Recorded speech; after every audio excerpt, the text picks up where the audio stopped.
Welcome to the podcast. Thank you for having me. It's so fun to have this kind of documented because we always have such great conversations between you and everyone. Love it. I love it. So I'm John Radford, and I started my career in bookselling, which is not something anyone who knew me as an athlete or in high school would have ever dreamed, but that is where I ended up. And loved selling books for 27 years and did that for Barnes & Noble and had a great career listening. I think the greatest thing about being a bookstore employee is listening to people and finding out what they're reading, what they're excited about, what's been life-changing for them. The hard things are when people come in and say they've been diagnosed with cancer and, what do I do from here? Or Yeah. I remember one question was, how do I die? Oh. And, just there's an emotional maturity that happens when you work in the bookstores. And I think there's so much authenticity there as well. Almost like a bartender hears those stories, right? Yeah. But that was the first part of my career. I went and I graduated from Idaho State University with a bachelor's degree in political science and then went to work and did that for a decade. Went back and got my MBA. I started at Washington State University and finished at Idaho State. Had the opportunity to move from Kennewick, Washington back to home to Idaho Falls. And You were raised here, right? Yeah. Left for a decade and came back. I was raised on the west side of Idaho Falls on Camrose Street over by Ethel Boyce and Eagle Rock. And had a lot of fun. And it was a great place to grow up, right? Idaho Falls was that oasis of connection and community and people that cared about us and wanted us all to grow up together, and we had a great opportunity to do that. From there, I got involved in politics. Interestingly, I had an employee who was a firefighter's wife, and she said, we need some people on the city council that actually care about our firefighters and about the people that do this dangerous things in our city. And she knew I had a background in that. And so I took a run and I was elected in 2015 and started in 2016. So that journey's been fantastic. And So you're hitting a decade. Yeah, isn't that amazing? Wow. And it's been a decade of learning and listening. I hope that that's a common theme in my life, is that we listen to what people need, want, and can accomplish together. And so within that opportunity, I found out that I really loved selling books, but there was other things to do. And one of those things was that I wanted to do public service full time. And so I found the opportunity to become the CEO at Eastern Idaho Community Action Partnership, where we deliver social services. You've heard of Meals on Wheels, Head Start, senior services. We do weatherization. We help people with their electric bills. And then we have 300 units of housing for people that are affordable. And that journey has been fantastic. A lot of work in trying to help people from crisis to thriving. And it's been a really great opportunity to be part of our community in a way that was sometimes invisible. And now that I get to work in that space, I see how much talent there is in people who are struggling day to day and how much effort that takes and how amazing they really are. And if they can get that chance, then they often do amazing things. And you have a big team. There's a big building. How many are you? Yeah, so There's a big clock right there too if you need it. You're fine. We're 120 employees. It's a multi-million-dollar grants that we run. And we have a lot of responsibility for big groups like the seniors in our area. And really our mission is to solve poverty, and that's a big lift, right? Yeah. And a thing that right now is really, really challenging with social services under attack nationally. And we're trying to find ways forward so that everyone can find a way to want to help and to see those that are in crisis and how to help them out of crisis so that they can be productive in our community. Yeah. So that's my background, but really it's kind of a unique thing. I'm lucky to have people around me that have always known that we're stronger together. So my mother was an endearing woman who just, she always knew the clerks at the grocery store better than anyone and could tell me who they were dating and what their next hope was in life and where they were going to college. And my dad was a genuine person that just cared about everyone. And so it's interesting. All of my siblings, so there's 4 of us. My sister's a county commissioner, Michelle Mallard. My brother is a corporate attorney here in town, but he runs the redevelopment corporation for the city of for the community. It's been 20 years that he served on that and serves as the chair. And then my sister's an English teacher in Rigby, so she probably serves more than any of us. Oh, wow. Wow. And you all were born and raised here, all graduated here? Yeah, most of my siblings all graduated from Skyline High School, and I would have, but my dad bought some auto parts businesses in Rigby when I was in high school, and so I graduated from Rigby High School and played basketball there. And the early part of my life was about sports, and I think that's why service and teamwork really do appeal to me, because I found very clearly that I could be very talented, but it didn't really matter if my teammates weren't part of that. Yeah. Yeah. And the word that you picked for us today is to be together, because community really is, it's something that I have found that makes humans resilient. Oh, that was my morning podcast, was Be Resilient, actually. That's awesome. Yeah. Those two things are related, right? Because one of the things anthropologists really see as the first sign of civilization is when there's a healed bone. Yeah. Because if you didn't cooperate, if you weren't human, you wouldn't stick around and try to help Right. another human that's suffering. One of the reasons we know that being together and matters so much is that humans were wired to connect from birth. My understanding from my study of neuroscience is that human babies will reach out within an hour of birth to soothe another baby that's crying. Oh, wow. So it's part of who we are as human beings. It comes to us naturally from the very beginning. Yeah. And let's be honest, nothing in society or cultures has ever happened without cooperation, without people being together and working towards something. Yeah. Yeah.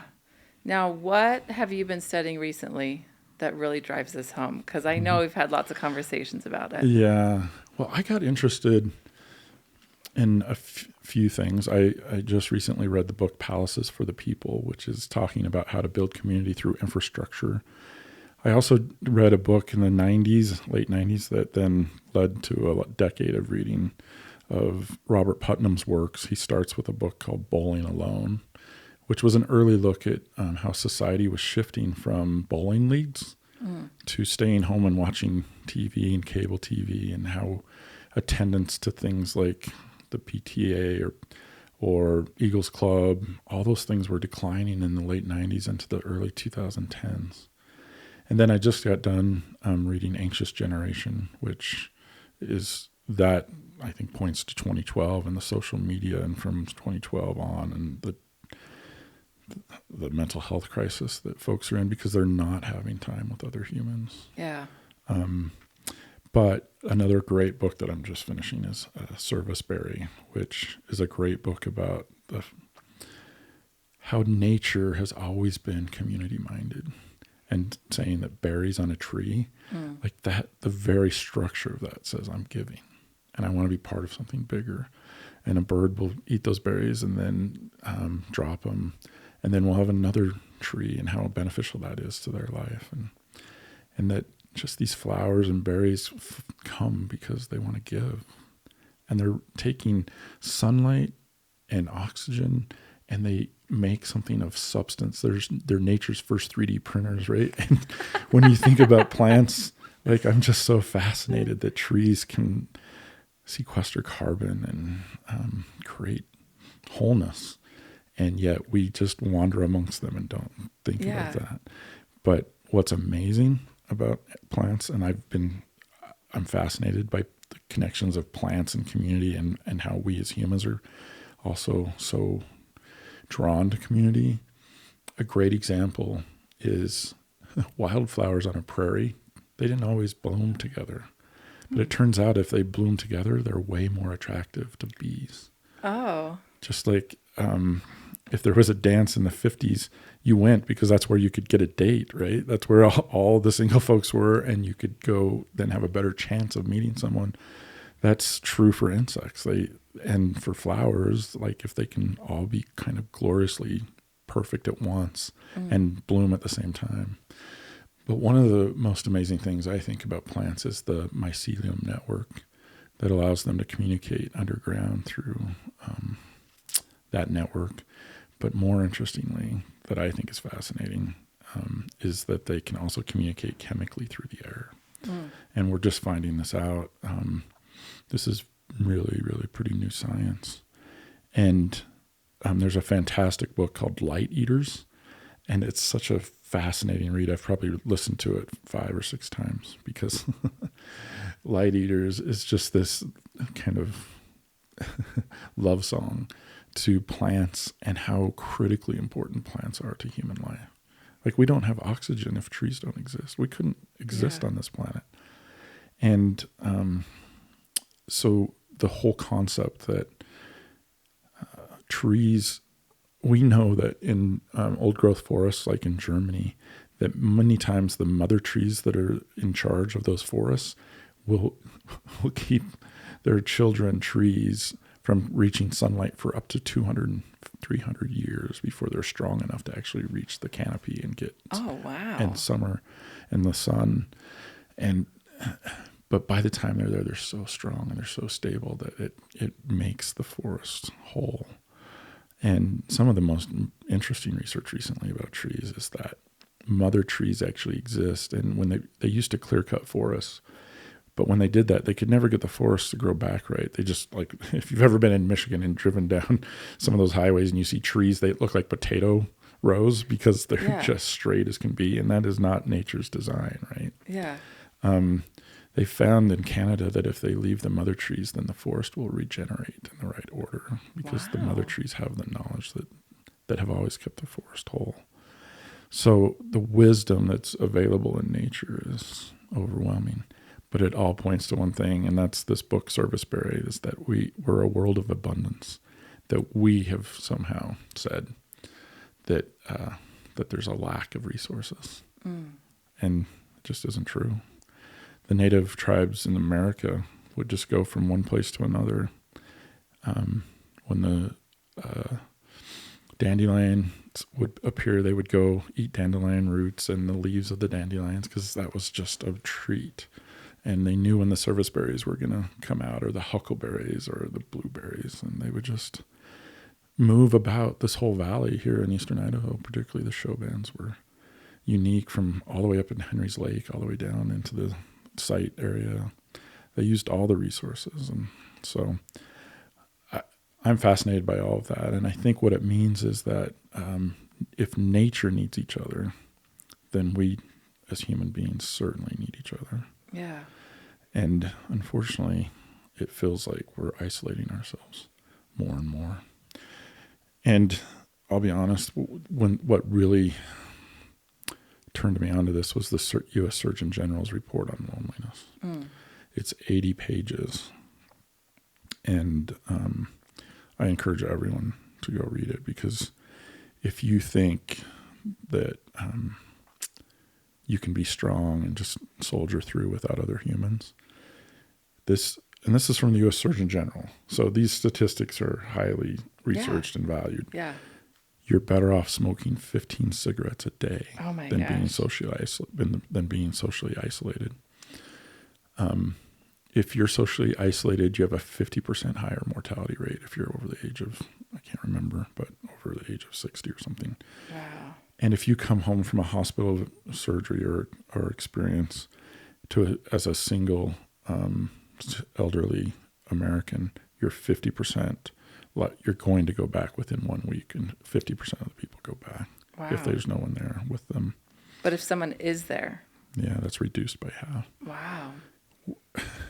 It just gets back to what we started with the anthropologists. We need other humans to help us be resilient. That broken bone, just like that. Yeah. You know, we're broken mentally right now, so many of us, and we need each other. And yet we're finding ways to be more isolated, more and more isolated. So how do we do it? What do we do? Do you have solutions? Yeah. I think what is so amazing is there's really easy solutions to this. One of them is something you've introduced right here, and that is Taco Tuesday, right? Yes. Like that is a solution. All right, describe what Taco Tuesday is if people don't know. Yeah, so Taco Tuesday is something that I discovered with you, and the neighborhood's invited, and if they bring something that would go well with the tacos, then everyone gets to kind of join in. And there's Garth, who loves to do the meat and the smoking and the barbecuing, and so that's a highlight. But really what it's about is the interaction and the people that are here and other humans, and they bring their families, and there's kids running around, and these are neighbors in this neighborhood largely. I mean, anyone's really invited, I know, but we need each other, and we need simple times where we're together. And those are the kind of simple things that will make a difference. There's a research recently in Psychology Today that said that just going to the symphony with friends one time a month will reduce your chance of depression by half. Wow. And it's almost that simple, right? We just need to be lifted, and we need to be with other human beings. There is an energy, whether you're religious, whatever it is, but other souls need each other, right? And we're buoyed when we have that time together. Church attendance has, reduced. It hit a height of somewhere in the 80% range in 1966, and today it's in the 30% range. Wow. And a lot of people have a lot of reasons to distrust faith and governance of churches. I don't disagree that there's been some bad decisions and people take advantage. But what are you giving up by leaving? You're giving up these opportunities to serve one another and to be whole with one another. And one of the hard things about being together is it's going to be hard, and there's going to be people that annoy you. Yeah. And there's just something about this generation and us at this time that we're willing to just isolate ourselves because we can go watch a Hulu show for 12 episodes and just not even deal with anyone. Yeah, binge it. And not be bothered by someone who annoys you. Well, and I think that there's things to say about extroverts and introverts. Yeah. And, that's a whole thing, and that is reality. And I'm more extroverted, Garth's more introverted, but it's still, at the end of Taco Tuesday, people will ask Garth, did you enjoy this, or did you have a good time? And usually he says, how does he say it? He says, it's like going to the gym. I know I need it. I never really want to do it. But after it's done, I always feel better. Yeah. And our human souls, we need each other. And you're right. There's people who don't come to it naturally. But Garth's food is so good that worth it. You That's do come back for it because the food is delicious. It is so fun. And so you asked, what are the solutions? And I would point people to this great documentary called Join or Die.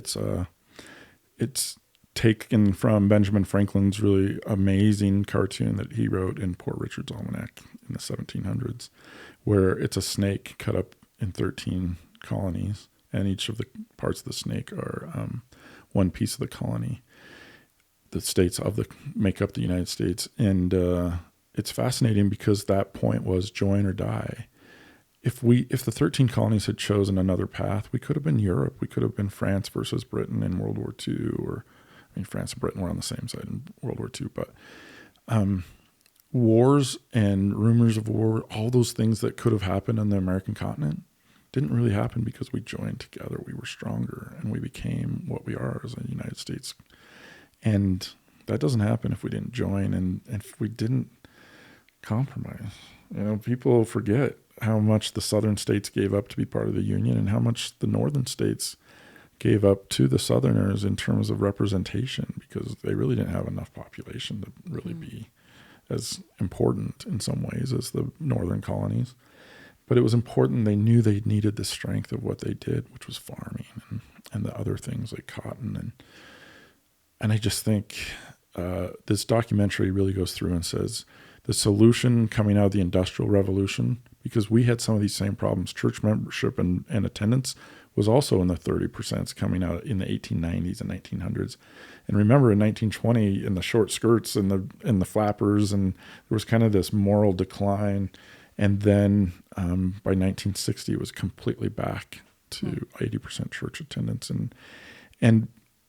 But one of the cool stories about how to be with one another is really the resurgence out of the Industrial Revolution. So we go through in America from after the Civil War, it's called the Gilded Age, and we have the Rockefellers and the Carnegies, and wealth is not very well distributed, right? Mm-hmm.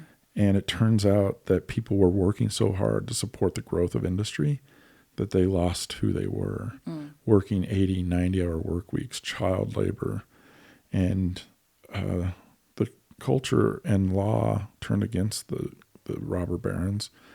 And by 1912 and Teddy Roosevelt's era, they were really reining in what was happening with monopolies and the railroad dynasties and the oil dynasties. And it turns out that when you look at some of the most important organizations that we have, they all emerged in that time period. PTAs, the Eagles Club, Rotary Club was invented, Civitans, all of those came out of the 1900s to 1910s, 1915. And they joined together and solved problems. And you were telling me today that the PTA, tell me that story again about how that started. So I just became the Idaho State PTA president. It's the first one that we've had in Idaho Falls. Oh, wow. And so I'm digging into the history of this organization, and we're kind of shaking things up, because if we stay with how we're going, it's going to die. And in 1905, 35 women came from all over the state and met in Boise, which... like, that's stagecoaches. I mean, that's not not driving over in my electric car. Yeah. And there was, so it started at 35, and then by 1920, there was like 5,000 members. By 1955, there was over 46,000 members, all just in the state of Idaho. That's amazing. And it was these women, and it started out as women, and then they reached out to fathers and teachers to join the organization. But what their motto is, every child, one voice. And we want to come together to help every child, and especially those underserved here in Idaho. Yeah. And that's a compelling thing right now. Yeah. And I think those are the answers, right? That was a good idea, and it served a purpose. It solved a problem, and then people joined and had great experiences. Yeah. And then what happened in the 70s, somebody monetized the PTA, and it separated out PTOs to PTAs. And so then it kind of was like us versus them, or them versus us, and it declined. And so now I'm trying to bring it back. And Alexis Morgan, our state president, has been doing this for years, trying to bring it back of like, we're here for the kids. It doesn't matter if you're PTO or PTA or homeschool or private school, whatever it is. We're all kids. They're all kids. We're all parents. Let's come back together. Yeah. Yeah, I haven't heard any of my political friends ever talk about the PTA or worrying about hearing from them. Yeah. And I'm in the 50s, I'm sure that was a powerful lobby if you tried to take away something from the schools. Absolutely. So the other thing that reminded me of is it's in Robert Putnam's book called Our Kids. And we kind of talked about this, but our kids, meaning in 1950, if you said, I'm going to build a pool for our kids, you would have thought that was for building a pool for the whole city and all the kids in the city. But if you say that in 2020 or 2025, if you say we're building a pool for our kids, it's probably for your 3 kids and your family, and you're building a pool in the backyard. And that book points out that the solution to social isolation and loneliness and anxiety, all of these things that come along with being isolated, is the solution is to solve problems that are real. And one of the problems they had in that time frame was they had this new thing called teenagers. And in this one city in Ohio, these teenagers were causing a lot of chaos. And the founding fathers of that city were like, we need to do something about these teenagers. Because previously they were working, right? So child labor laws had made it so teens were these new kind of thing. And really education only went to 8th grade, largely public education. Yeah. And so one town in Ohio decided, hey, what if we evaluated people's property? We're already paying property taxes for other things. What if we did a school district, which had never been done? This is organically built, the school district. It wasn't from the federal government. And the first school district emerged in Ohio. And it was such a good idea because they took those dollars and built a high school. And then the American teenager went to high school. And that one idea. What year is this? It's like 1920 or 19.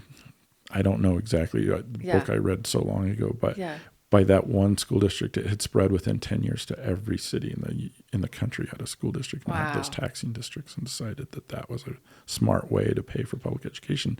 And I submit that we don't beat the Germans in World War II without our kids having free education in high school, able to do calculus, so they knew how to do the bombing runs with the sightings. And so many of our kids had actually had great math skills, and the Germans, they didn't bother actually educating them past like just reading and writing. Yeah. And it turned out that our soldiers had this huge technical advantage because they had went through high school. Wow. That's really fascinating. I just listened to a podcast recently about AI and how AI is going to be the next educational revolution that's going to have to take place. And we have to, it's no longer show up to school, do the grade, pass the class, do the test, go home. Now it's this like abundance of knowledge where you have to be able to be the thought leader and not let AI be the thought leader, and you step in as the thought leader. And it's this fascinating article. It does. I didn't mention this earlier, but I teach adjunct political science at BYU, Idaho. And as AI emerged as a way to just write essays, we had to find ways to change that. And I'll give an example of what we've started to do because I think you're spot on. I used to have a segment on poverty and would ask them to, write an essay about, the Republicans' approach or the Democrats' approach. So we took that assignment, and now I'll say, use AI and ask AI to research everything the Republicans have done to try to fight poverty in the last 100 years. Now do the same for Democrats and look, I want AI to kind of look through. Now compare what they've actually been able to accomplish and what the outcomes have been. And I want you to tell me what you found from AI and what do you think we should do differently now that we know. Because if you don't kind of lean in, it's a little bit like when I was in high school long enough in the 80s when graphing calculators were like a cheat code. Yeah, right? Coming to ruin all the education system. Yep. And so, but now we lean into that. I mean, we need to know how to use these tools. And I'll be honest, I'm using AI quite a bit to try to ensure completeness. Does that make sense? Yeah. Like, I had a talk in church recently, and I was asked to speak about Christ's teachings around poverty. And previously I would have had to like read the New Testament and kind of think through everything. The whole book. Yeah. And now I can ask AI to research that. Not only that, I can ask it to look through the resources at the Vatican. I can ask it to do everything because it's this large language model. And then I can see what it lists out. Did I forget anything? And can I kind of talk through what Christ talked about caring for one another? Yeah. And make sure you fact check it because it'll make up stuff. If it'll feed you just like your toddlers want to feed you the information, whether it's true or not true, they will. And let's be honest, I have 20 minutes, so I'm not going to say everything it's going to have to say. Yeah. But I will say that religion is kind of the beginning of what we've talked about, right? That being together has always been the first principles of gospel teachings, regardless if it's Hindu, if it's Jewish faith, if it's even the cradle of civilization kind of faiths. It's about coming together and it's protecting each other. Yeah. And I like a couple of things I want to say with that. Like coming together, I think it's coming together, but also with a purpose. Yeah. And that purpose, I think, is missing. Garth and I have had lengthy discussions about it. I think it's missing, especially in women right now, women in the workforce, which it's always been a thing. But a recent Harvard study came out about women going into secondary education. And anyways, it's just fascinating. But the women or anybody having a purpose, I think that's a huge missing factor that we need to get back to. People need to come back and find purpose. It's so fascinating you bring that up because I know there's a group working in Idaho Falls to do something that I'm super excited about. Have you heard in Idaho Falls about the Village Improvement Society? No. So there was a group of women in Idaho Falls that emerged in the cool. late 1800s, and it was led by a woman named Rebecca Mitchell. And she was recently highlighted in a best-selling New York Times best-selling history book. Rebecca Mitchell was in Michigan, Illinois, somewhere, and her husband passes away. They were wealthy. She had landed gentry, like she had ranches, but as a woman, none of those went to her. She was given her Bible and 2 dresses and her children. Oh my and word. She found the only role she could find was to be a missionary for the Baptist church, and so she came to Idaho Falls on a whim and got here, and there was no church, there was no school, and we were at that time a railroad town with a bunch of hooligans. Like it was not, it was bad. And they joined together, her and a group of women that were here in Idaho Falls, and they founded the Village Improvement Society. And they started at Kate Curley Park between 9th and 10th Street, which is this beautiful mature park that I just love. They farmed that area for 4 years to raise the money to buy the park equipment. Wow. And that we have all their meeting notes. We have all their minutes from then to 1920 something when they built the Carnegie Library. But they were the first group that put sidewalks in the city. They were the first group to put garbage cans in the city. And Rebecca Mitchell and the Village Improvement Society made us a community. And it was women taking it on and they had a sense of purpose. And when Rebecca Mitchell showed up in Idaho Falls, this was a desert landscape full of sagebrush. And now you look at our beautiful river walk and trees and the things that they left us as a legacy. And yet nobody even hears about what that is, but they created a community. That's cool. That's really cool. And it's a great legacy. And I know there's people that, want to find their purpose in that same way for now because we have big problems to solve. Yeah. We really do. And it can become so overwhelming, right? Like there's just like problems in education. There's so many. Like where do you even start? And yeah. And the truth is just join and start, and then you'll find brilliant solutions because we have amazing people. Yeah.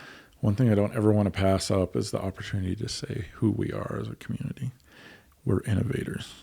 We have a history of innovation from Rebecca Mitchell coming here. By 1900, we put a water wheel in a canal to make electricity to turn on the street lamps.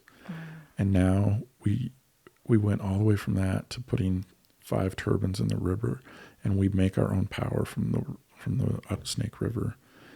That took, what's the likelihood that we had an electric engineer as a mayor in 1900 when you realize that the lights turned on in New York City in 1870 something? So Wow. how lucky were we to have that innovator? And then you fast forward in 1930s and we hear that someone's going to do nuclear power, and our city fathers go to work, pretend to build a road out to Arco that's not even there. We rented the Caterpillars to make it look like there was going to be a road to Arco when the Army showed up. And we won that bid, and now we have nuclear power in this area because some people look forward. And then recently when a project you were involved with, when Idaho Falls Fiber started, and Google wasn't going to show up and solve that problem for us. No, we went door to door. I went door to door in our community, and we said we were going to privatize it if you didn't do it. And I came to city council and said, and it wasn't until the private companies started pulling permits that we are serious. This needs to take place. And it was the right way to do it. to get it citywide. I think that there's all kinds of stuff that, like, we're quite innovative on that. I don't think there's a lot of cities that did it like we did. Yeah, and there's a history of innovation. And I mean, even the name change, we were Eagle Rock until there was the railroad pulled out and the city was cut in half. And they decided, if we name it Idaho Falls, people will think there's water and then we can get people to come farm here. And that worked for them. Like, that population showed up and we get New Sweden and all these farmers from Sweden. And the Japanese showed up in Osgood, and all over the world people came to Idaho Falls because the railroads came right here. And then the lab, and then we did our own power production. And then when the flood took them out, the people voted 71% to put them back in, Wow. which was a $200 million investment to taxpayers. And we paid those bonds off in 2015. We own all of our river assets for the Idaho Falls Power. But Idaho Falls Fiber was built in 5 years with $70 million, and we went to all 30,000 addresses. And we have almost a 40% take rate. That's unheard of in the industry. And we did it because we built a system that was based on everyone having a chance. Like, it's like building the roads and saying, stores come join. And so the internet providers compete. Yeah. But we built the infrastructure, and we don't force people to sign contracts because it works, and we keep it inexpensive, and then you build quality systems. And that was innovation because it happened right as the COVID hit and people needed to be home working remotely. And here we had fiber network in place, right? So what an important story. And I'll be honest with you, I stay awake at night, not what we're not fixing, but what we're not innovating for the next generation. So what is it? Because we can't fall behind.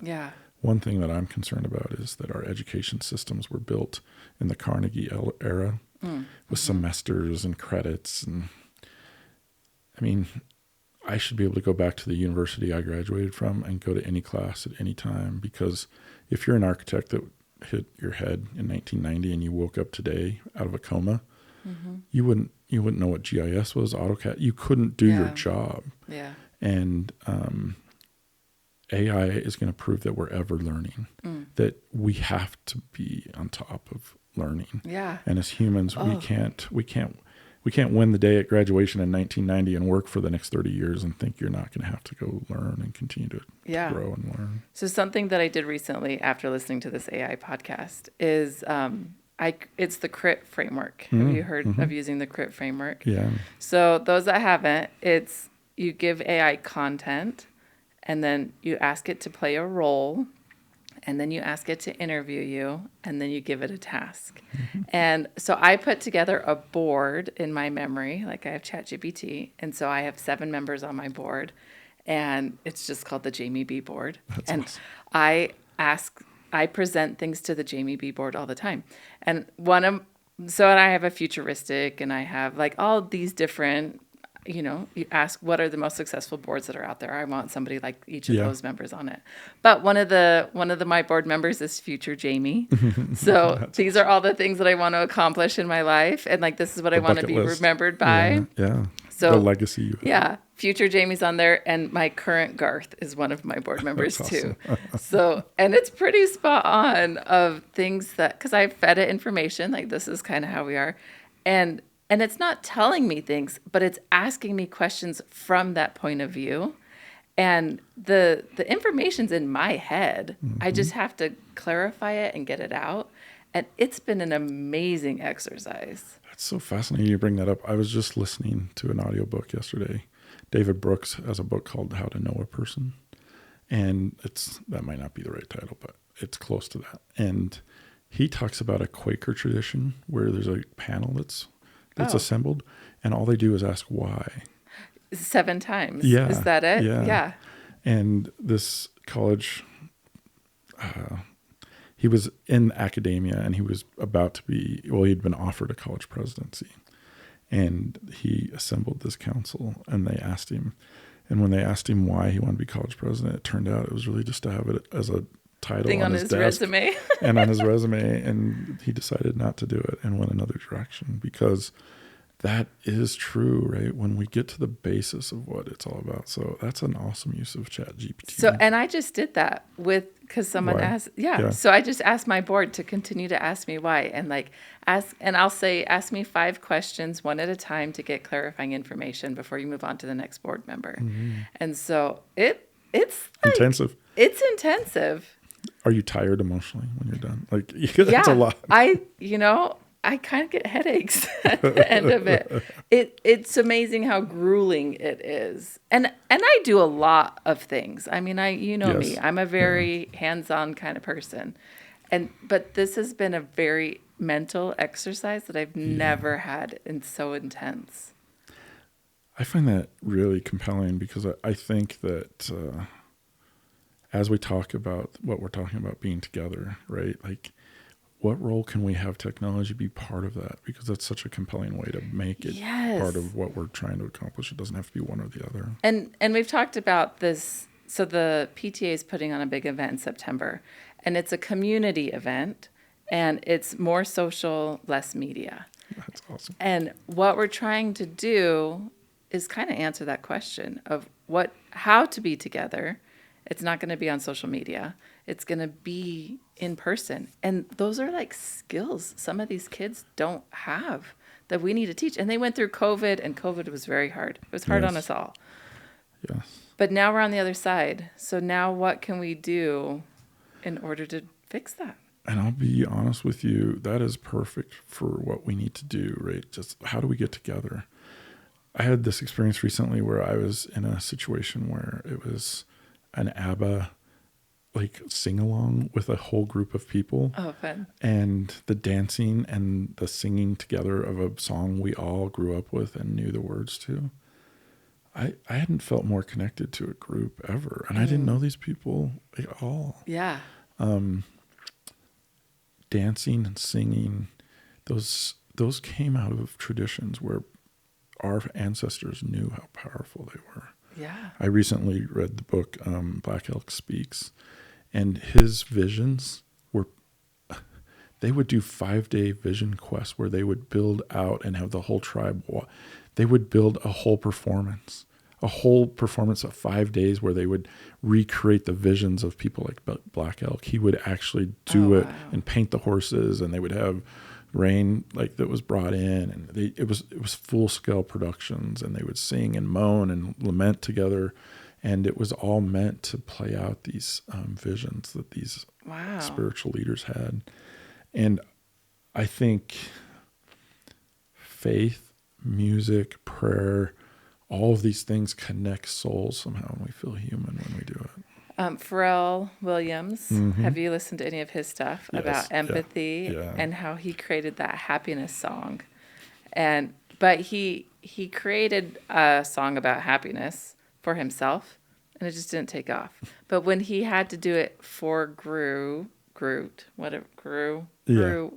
character in Despicable Me, how that came to him, and how having that purpose of outside of yourself and having empathy for those that are around, how that brings so much selflessness. Yeah, and I think this is true of you. I mean, I don't know you extremely well, but one of the things I would love to just say is one of the most dangerous things you can do in your life is be judgmental. It's what's killing our political environment. It's what's killing all of us. The reason I say that is there was a recent academic study that interviewed 500,000 high school students, and they asked all kinds of questions, over 200 questions. They wanted to find out if there was anything that correlated to make people popular, because they thought it might be athletics, it might be intelligence, it might be cheerleaders, it might be drama students. What is it? Turns out none of those things were correlated. And if you think of your own like school system, kind of, who was it that turned out to be popular? You know what was perfectly correlated? Don't they have a result? They came out with keep going. The result that was perfectly correlated was how many people you liked in your school. If you could list 20 people that you liked, you were going to be popular. But if you liked 1 or 2 people, you weren't going to be popular. Because people who are judgmental don't have influence. You just lose your influence when you're so judgmental, because you don't love, you're not trying to help people get to a better space. And I see it every day in workplaces. I see it in politics. I'm so frustrated at times over the judgment. I'm friends with people in politics, and I get beat up so much because I'm friends with certain people on the far right. Mm-hmm. And I'm like, but how else am I going to ever have them value what I have to say if I don't love them, if I don't care about them, and if I don't value what they have to say? And we are so easily able to say, oh, they're wrong. Yeah. And they might be, but so are you, like, half the Yeah. time. Like, why are you so judgmental? Oh, absolutely. And So it's part of the rules of Taco Tuesday. No politics and no religion. And often, I mean, and that's not really the rule. Like if you came, right? But the rule is more for those that state things that they believe to be truth without taking other people's perspective in mind. Right. And that's a mouthful. So I just say no religion and no politics. Yeah. But helping, I think it's a skill that people need to practice, and having that one-on-one, because you get behind a screen and on social media and you just, what are they called? They're like keyboard warriors that are going to just solve the world and tell everybody that they're wrong and that they're right. That's right. And when you're eating tacos together, like it's so easy to have a conversation. Well, let's be honest. The way we're made as human beings is to be judgmental because we were so fearful of other humans, because tribes and being, protective of our families and the people that were part of our tribes. But I'll give you a really honest thing that happened to me. I was giving a talk to about 200 young adults, and I said, the most dangerous thing that you can do is be judgmental. And then I asked them, who was the last person that you were judgmental of? Like, think back the last week, who were you judging? And I get comments back, like my social media, like I was really mad at someone, or I was in this class and this person raised their hand and they were just not right. Or my roommate, oh my gosh, or my boyfriend or my girlfriend. Mm-hmm. And I just paused. I said, you're not right. That is not true. The last person you judged was yourself. And judging yourself is probably the most dangerous thing that we can do. The repression, the pain, the guilt that we give ourselves by judging ourselves instead of loving ourselves, it limits us in so many ways because we can't connect, because we're worried what the person next to us thinks or what we're going to say is not going to be accepted. And judgment's so dangerous to creativity. Yeah. I said, were you embarrassed when you tried to walk and you fell when you were a child? You didn't have any guilt or embarrassment. Creativity is kind of taken out of us. And the truth is, in the next generation of AI and language models and all these things that we're going to discover, the human ability to be creative is what's going to distinguish us from the AI bots. And if you don't believe in yourself and you're judging yourself, you're going to be in a really isolated place, I think. Yeah. Especially, yeah. It was Mother's Day. Yeah. And such a time for Mormon women to yes, all the judgment on you of you're doing it wrong. Yeah. But there was an article that I just remembered. It came up in my feed. It was like 2012, I think, is when this article came out about getting pictures taken. Are you familiar with this? Yeah. And the woman that's written this article talked about how she never was in the picture because she was so judgy of herself, and she was too fat, or she was too skinny, or she was too not dressed right, or messy hair, or whatever it was. And in 2012, I had 4 daughters, and I was raised with a very judgy mom. I love her. You know exactly her opinion. She'll tell it to you very straight. And but she's very judgmental of her own self-image, and that's just a thing that she struggled with. And I decided from that moment when that article came out, like I don't care. This ends with me. Yeah, this ends with me, and I'll be in every picture, and I'll just messy hair. I don't care, and this is where we are, and that comes from a place of judgment. And I think so often women come from this place of I'm not good enough, or I can't make any change, or it's my efforts don't matter. Yeah, we have to be kind to ourselves in the same way we have to be kind to those that are near us, or else we can't cohabitate our brain or our communities. And I'm just fascinated by it, right? But one thing we need to not forget is that we need to have the problems to come together. Yeah. One of the things that's been fascinating about being on city council is learning about electricity. And one of the things that's emerging in electricity is hydrogen power. And hydrogen is made through electrolysis. And so you take H2O water and you push it through a membrane that has electrolysis, and then the hydrogen atom splits, and then you have H2O, right? So you get hydrogen gas that's split off when you push through these. And I thought that was fascinating, and we're building a peaking plant in Idaho Falls, and it's gonna be able to burn hydrogen, and so we're really excited about that. But I was reading a book called it's a horrible title, Love, Sex, and Suicide. Oh. And it's about mitochondria, though. It's not about any of those things, but it's really because mitochondria determines when a cell is going to die, and atrophy is suicide, right? And sex, because all mitochondria is female. There is no male mitochondria. Wow. And what I found out is that mitochondria is at the base of all of these diseases we're worried about, like autoimmune and, so many of the problems that human bodies are having. And the only way to make mitochondria better is to eat right, sleep, and exercise. But the reason mitochondria get stronger through exercise is because resistance exercise brings power. Because mitochondria creates power in the same way that we push water through the membrane for hydrogen. You get power in mitochondria when cellular structures have to be pushed through. So protein levels push through the membrane, and that's how ATP is formed. And that ATP is what gives mitochondria its power. And what's amazing is for years, we've had solar power and we've had windmills, but they're not very effective on the grid because we couldn't really store that power and then use it when we needed to. And just now we're starting to get batteries capable of that. But mitochondria, nature's battery, has always stored power for later. Oh, wow. And getting enough sleep, getting enough food, having yoga, resistance exercises, or weightlifting, those are the things that bring us power.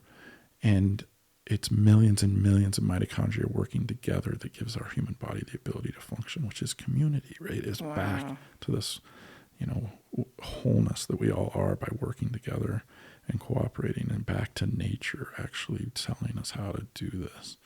I love that, because you're really saying, like, myself, I am a community. You are. We are massive, right? We know that there are so many mitochondria in your body. It's more than the stars in our galaxy. Wow.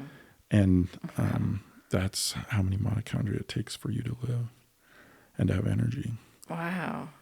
It's staggering. And the human immune system and all the work that it has learned and how to do is just fascinating to me. But it all works by being together, by being a community and solving problems. But it's really interesting, because if you talk to an immunologist, we have a great one, Dr. Nathan, here in town. We're great friends, and shout out to Dr. Nathan. His son just got into Harvard. I'm so excited for him. Oh, that's awesome. Right here from Idaho Falls. It's so exciting. But he tells me all the time that if you want to fight disease in your body, it's way more important to be a UN peacekeeping mission, because you need good and bad to fight fairly. Because if it was all the good bacteria, you wouldn't solve problems. You'd have a whole nother problem. You need a fair fight. And as long as there's a fair fight, the human immune system knows what to do. Wow. And so it's balance, right? It's about having the right atmosphere for things to go well. Yeah. And like, let's bring that back into the society of things, especially education. That's I'm really interested in, on becoming better. How is it that we're going to do that? How do we bring that together? How do we make it a fair fight? I think we have to start where we said. We have to love, right? We have to figure out what it really is about. As you said with your PTA president, it's all for the kids. And how do we focus on that? And then we need to get people together. Yeah, it's all for our kids, as in not my 7. Yeah, but our kids, this community's children. Right now, if you go to an Idaho Falls School Board meeting, it's pretty tough. There's a lot of hatred. There's a lot of battles. There's a lot of mistrust. There's a lot of judgment. And I don't know what the answer is, but I do know this. Robert Putnam, who I referred to before, had an opportunity to really study something that's unique. In the early 1970s, Italy went from a federal government system to a state government system. So Italy became 12 separate states. Essentially, they all were still Italy, but they functioned like our state governments being primal. And that really hadn't happened in recent history. For political scientists, it was a fresh petri dish to try to look at what would happen. It turns out that he studied that for 10 or 20 years, and they couldn't find the common element because there was about 6 successful states and about 6 that didn't do well. And it turns out that when it all was said and done, the states that did well, and this is all in that documentary, Join or Die, the states that did well had high church membership, high choir, like you joined a choir, had high Rotary membership. And what he describes is really true. It's what you did with the fiber network, or what we all kind of work on when we solve problems. If you can be part of a group and you go solve a problem, you build trust in government. Because as people, you find out, wait, we can go fix this. The government isn't some mystical them. Yeah. It's us. Yeah. And the school system right now, it's us against them. We need the parents to understand this is us. We own this. And we can find these solutions, but we've got to come together and be involved. We've got to join or it's going to die. Yeah. And that's the message of this. We've got to put down our phones and our ease and we have to have these problems to solve. And if we do it together, we'll get there. And it's the fundamental things, just like the mitochondria: eat right, sleep, and have resistance, exercise. And for me, for that was social good with the school districts or the city council or our national politics. It's all going to start from us solving problems together and finding solutions, and we'll build trust. Yeah. And I love how you said that, because, the problem is what we will come together for. It's not you're the problem or I'm the problem. We all have to come together to find this. Yeah. Garth will love this. One of the things that I think the founding fathers really missed on, there's not a lot. Like, we always love our founding fathers, but we're coming up on a 250th anniversary in 2026 of the American experiment. And one thing that I learned from software when I was in that for just a few years was there was all this user testing and feedback. We don't do that in modern government. Looking back on my life, I wish in 1989 or 1990, when I was coming out of high school, I wish the Republicans would have tried their solution to the healthcare system. And everyone would have said, okay, they won the election, let's let them try, and we'll do this for 10 years. And if that didn't work, then let's go back to the user testing and let's try the Democrat solution and see if it worked. But right now, what we've done since 1990 is done nothing. And the healthcare system isn't working for a vast majority of people often. Yeah. And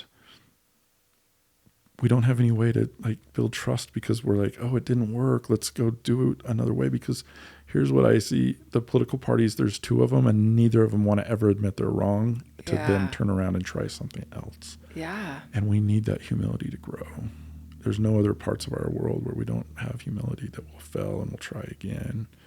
And that's what we need as a nation, is a feedback loop to some of our policies. And in the Idaho Falls City Council, I've started to put sunset clauses into a lot of our ordinances so that we have to come back and see if it actually helped solve the problem that we're trying to solve. Yeah.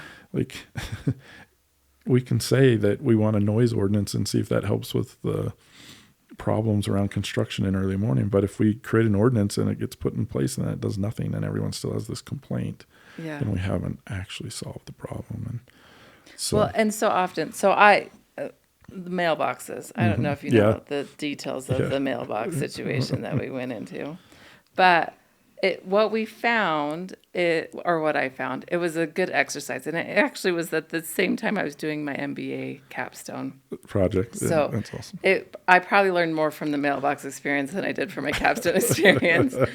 But people coming together and frustrated with change. And if they would have sat and thought for a second, it was a better change, but it was just change. And people don't like change. And they found purpose that the mailboxes was their purpose Yeah. to attack. And we got through it. It's okay. All the mailboxes are up and the mail is being delivered again. But it was amazing how this project that we were getting, it was improvement. It was for the better. Yeah. And within 48 hours of everybody actually getting their mail, then nobody complained. We've not had a single complaint since then. Yeah. But the 4 weeks leading up to it and the 18 months of prep, Yeah. like it was amazing how, I don't know, it was a study that I wish I would have gone in with a better attitude of studying. The case study. Yeah. Yeah. It is true. You know, we have to solve problems. And you know what? A lot of people are going to disagree with how we do it. The majority, Yeah. I would say. And that's all right if we actually solve the problem in the outcome. Right.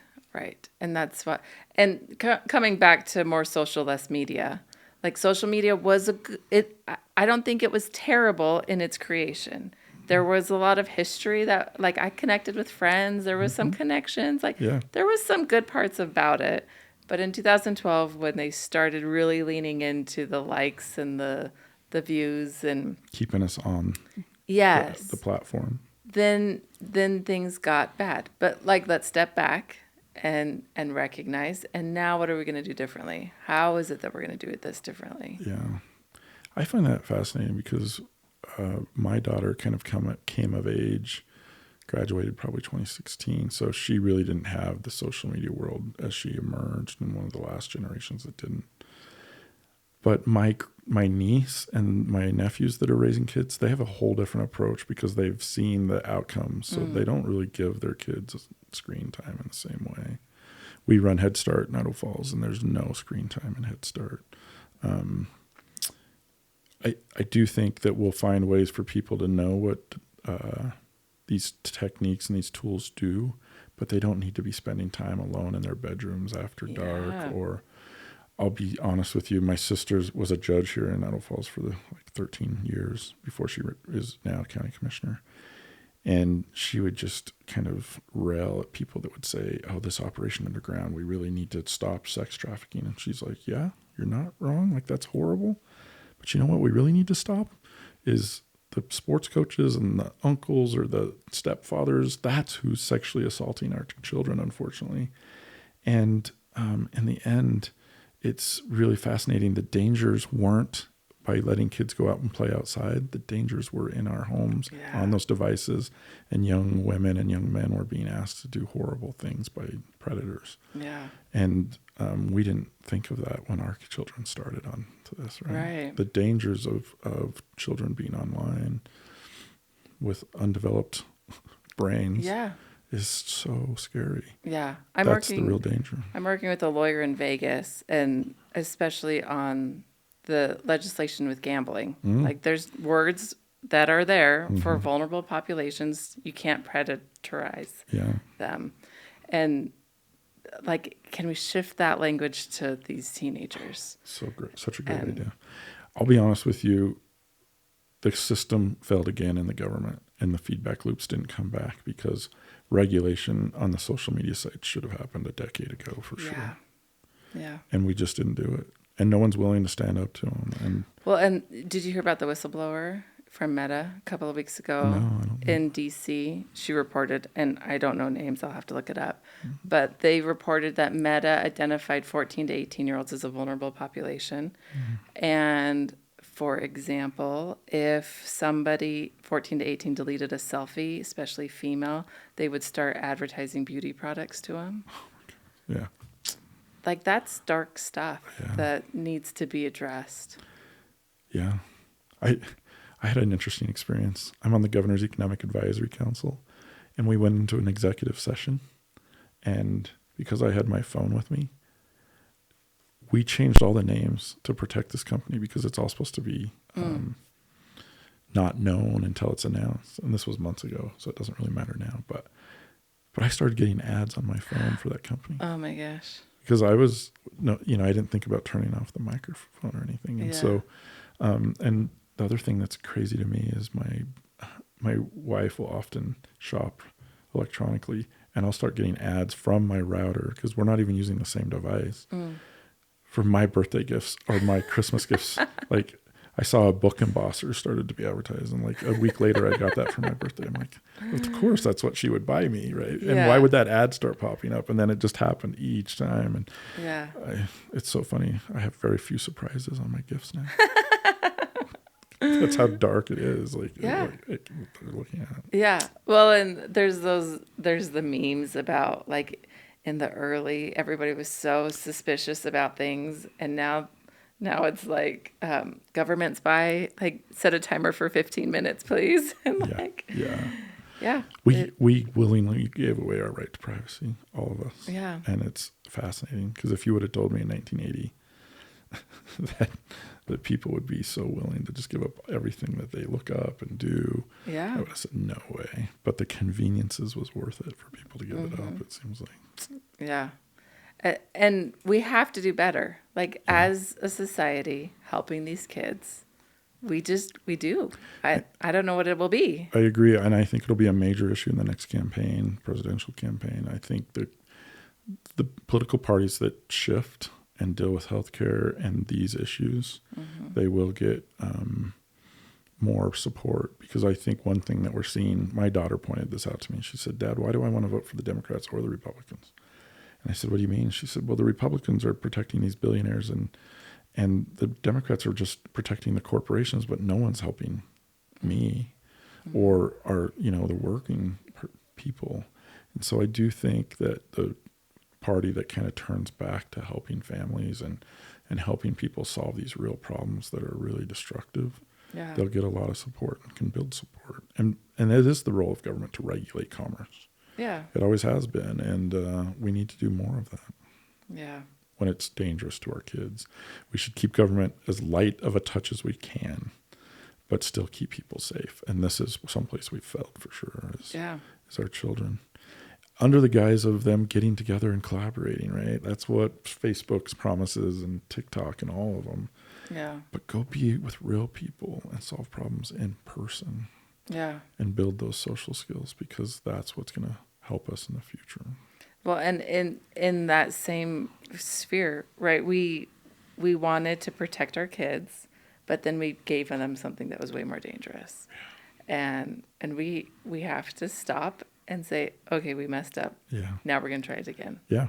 Yeah. Let's admit to this and be humble enough. Yeah. Yeah. And what I noticed, I had a young woman stop me in the bookstore. This is just an example of being able to listen. She was probably an 18-year-old, and she was in tears. And I is there something that we can help? And she said, "No, I'm just scared." And I'm like, we're in a public place. It didn't seem, she's like, "I'm not scared of being here. I'm scared. I don't know how to do anything. I've never solved a problem for myself." She said, growing up, I haven't had to solve a problem. I didn't have to do any of this, she said. And I'm scared now. I'm facing adulthood. I don't know how to solve those problems. And so that was something early on for me that I was like, this anxiety is real, because they don't have the skills that I built, by playing with my friends out in a field, and we broke our arm and we had to figure out how to get them home. Or, we ran into some set of kids that were going to, do something like beat us up, and we had to like figure our way out of that. And we built those skills, and we realized, a flat tire on my car, I can fix that. But that's a hurdle too far for some of our kids and even some of our adults now. And anxiety is real when you're not equipped to solve problems. And I think we can do better around that in education and how we raise our kids and all of the things that we do. Yeah, the project-based learning is where my kids go to school, which I love. My daughter went through a program like that as well. And the Idaho changed their graduation requirements recently. Oh, good. And one of the senior capstone project or whatever, they're making it more project-based, like experiential things that you can do and get out. I'm really excited for it. They've also created a digital citizenship class, I think is the name of it. So great. And within that digital citizens class, we're doing the Dignity Index. Have you ever heard of that? I'm not sure I have. The Dignity Index, it ranks conversations with a score. And so it started a couple of years ago. It was somebody out of Utah, but they started it with political posts that were being posted, and you could give it a Dignity Index score. So it practiced the skill of like hatred conversation is a 1, and it goes all the way up to a number 8, which is a very dignified conversation out of curiosity. Yeah. And they're trying to put that into this curriculum right now of having dignity in your conversations, in your posts, in your emails, and anything that you're doing, and listening to other people and being attuned to what a dignified conversation is. Yeah. So I think that there are really great things that are happening, and I want us to come together as a community to do that. Yeah. And as a parent group that are looking out for these children, because it is our responsibility, right? Like, they can't do it for themselves. Yeah. Yeah. And I will say the work of Head Start is kind of miraculous. One of the things that's interesting that this has been true for a while in Head Start is they use conscious discipline, and they really help kids through regulation. And I'll give you an example. Recently, I saw an interaction where a teacher saw a child that was about to go to meltdown. These are 3 to 5-year-olds, right? And they didn't get a scarf in the color they wanted in the circle time. And it was devastating to this poor child. Yeah. But instead, the center aide, this employee, didn't solve the problem for the child, didn't get him the color he wanted. He sat with him and said, "What are you feeling? Why does this matter to you? Do you think, what are you experiencing?" And just sat with him, sat in the pain, sat through it. Yeah. And that emotional regulation is the big strength of our program. And we know one thing is that if a kid graduates from Head Start, they're 39% more likely to graduate from college. Oh my gosh. They're over 20% less likely to be a victim of a crime because they know how to self-regulate, and they'll say no to some of these people that are asking them to do something that's wrong. And self-regulation as a skill is something we, even as adults that are, we all comfort eat, or we do these things instead of regulating our emotions. And what a great head start, pun intended, to help these kids like understand how to deal with these things and be, emotionally regulated. Yeah. So the Joyrific chart, have I showed you the Joyrific chart? I don't think so. Oh my gosh. Well, since this is a Joyrific podcast, I feel like I should show you the chart. Yeah. I'll pull it out. It's in the other room. Yeah. Unless it's on here. Is there one right here? Nope. The big, there is. There's one right here. Oh, that's fantastic. So that's the Joyrific chart. In the middle is to be kind. Mm-hmm. And green. You can, the green one. You can move up to be helpful, and you can move down to whining. So those are my rules down the middle of the chart. Be helpful, be kind, no whining. And then if you have ears on, then you're capable of hearing. Yeah, you're capable of listening. If you don't have ears on because you didn't get the color scarf that you wanted, you can't listen, then you go down and visit that caution sign. Mm-hmm. And what's on that caution sign? It's all the things we've been talking about. Yeah. Physical function, sleep patterns, food and nutrition, attention, and expectations. Yeah, so true. And only you can move your magnet. Yeah. I can't move your magnet for you, and you can't move my magnet. If you're having a temper tantrum, it will make me move my magnet because I am a mother, but I only have so much patience. Yes. That's so great. And I think of some of my friends that are in relationships and how much they try to fix other people. Yeah. It's only your magnet, right? Yeah. And as I've taught, so I came up with this in 2010. And I just did it with my kids. That's so awesome. And it's changed very little since 2010. It was before emojis were invented. I should have invented emojis. Yeah, that's so awesome. And then the brain power that goes along with it, and like the upper brain and the lower brain and your amygdala. Yeah. Yep.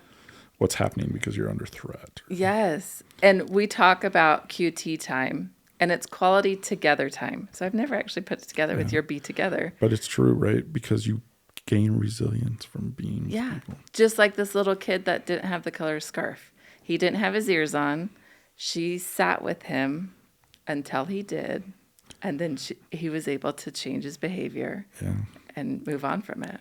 You know what's thrilling to me is it wasn't a female teacher. Oh, that's even more awesome. Right? And he is a mental, 20 something. So he's really come through. The hope for the next generation is pretty great because they've learned some of these things, right? Yeah. And I think this goes back to something that we didn't really talk about with, when I talked about the first anthropologist and the leg being cured. Yeah. Something else that's just fundamental in the same way that nature just is so real. Why do we exist in families throughout nature and throughout history? Like that is fundamental.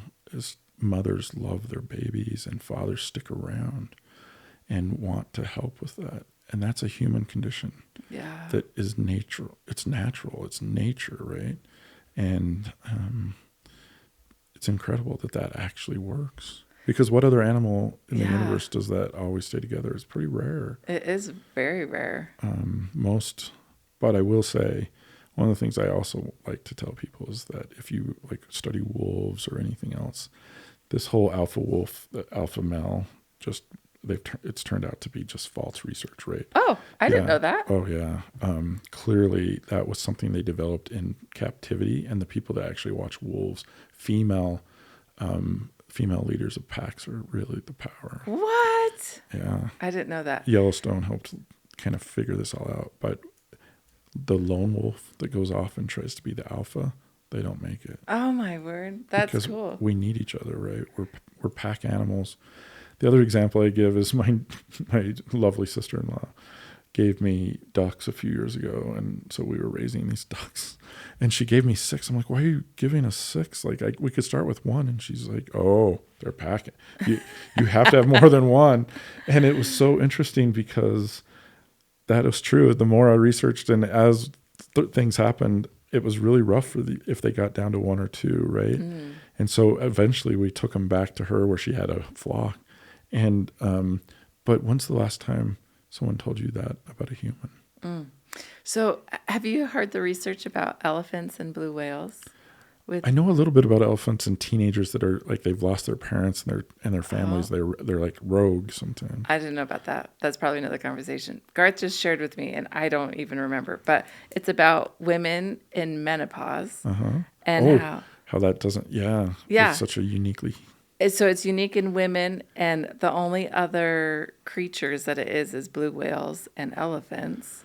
Yeah, because what's the purpose? Males can reproduce all the way into their 90s, right? Yeah. And females menopause, and this what I see as so fascinating. Albert Brooks has a book called Stronger. Oh, I can't remember the name, but it's an argument that as young men, all of the great mathematical research and all those things, they've been in their 30s and 20s and 30s. Because the human brain actually does shift to help the people that are younger than you. And for females, it's all in. Yeah. The human grandmother is an unusual species in animal kingdom. It's fascinating, right? And I think the other thing we're finding is that some of the Viking research, they're finding that female leaders were the norm more than male leaders. That's awesome. So I come from a long line of maternal powerhouses. Yeah. My grandma graduated from BYU in the 30s. Oh, wow. And my mom, she graduated from BYU. They've all worked. Yeah. I've come from 5th generation of women who worked and very innovative and. Oh, the female creativity and the female mind makes for great leaders. I mean, my whole experience at Barnes & Noble was all female leaders, right? And then my mom was a powerful leader. My sister was a judge. My whole world has been around strong women. And it's so fascinating to me when men get threatened, when I'll be in certain situations and there's a strong woman leader, and what am I going to do? Because truthfully, some of those men just haven't done the work to be equipped to keep up. Yeah. Yeah. I had someone tell me that I should grow my hair out longer because it would make the men in the room feel more comfortable. And I thought, I have no desire to make the men feel more comfortable. Yeah. That is not one of my problems. That is not something I'm trying to solve.